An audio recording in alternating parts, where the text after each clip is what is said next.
بسم اللہ الرحمن الرحیم۔ السلام علیکم ورحمۃ اللہ وبرکاتہ۔ میرے بھائی اور بہنوں، زندگی میں جب بھی کوئی غم پریشانی آئے تو قرآن پاک میں سورۃ النمل ہے، اس کی آیت نمبر 62۔ جو بندہ اس آیت کو پڑھے گا، بڑی بڑی پریشانیاں، بڑی بڑی مصیبتیں اس بندے سے دور ہو جائیں گی، اس کے غم ٹل جائیں گے، اس کے دکھ ختم ہو جائیں گے۔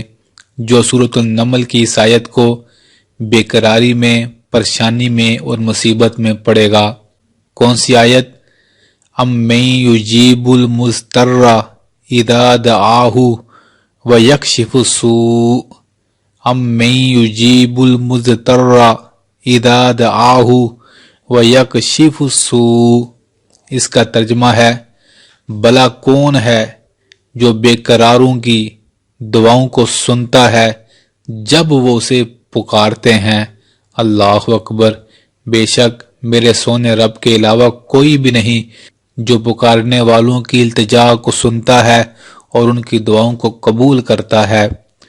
تو جو بندہ اس آیت کو پڑھتا رہے سارا دن، جتنا اس کے پاس وقت ہو، بے قراری کے ساتھ، دل کے ساتھ، اور اس کے بعد وقفے سے اللہ رب العالمین کے سامنے اپنا دکھڑا، اپنی حاجت بھی رکھتا رہے اور دعائیں مانگتا رہے، انشاءاللہ اس آیت میں وہ راز، وہ رحمتیں، وہ برکتیں، وہ کمالات ہیں، یہ قرآن کے حرف ہیں۔ اگر کوئی بندہ اس آیت کے ساتھ دوستی لگا گیا اور اسے جم کر ڈٹ کر پڑھتا رہا، پھر وہ بندہ اس دنیا میں بڑی پرسکون زندگی گزارے گا اور غم اور پریشانیاں اس سے ہمیشہ ہمیشہ کے لیے دور ہو جائیں گے۔ تو اس آیت سے دوستی لگائیں، غموں اور پریشانیوں میں اس آیت کو پڑھیے گا، انشاءاللہ ان قرآن کے لفظوں کے بدلے اللہ آپ کے تمام غم اور پریشانیاں ہمیشہ ہمیشہ کے لیے دور کر دیں گے۔ اللہ رب العالمین سے دعا ہے وہ اس خوبصورت آیت کے صدقے تمام مسلمانوں کے تمام غموں اور پریشانیوں کو دور فرما دے، آمین۔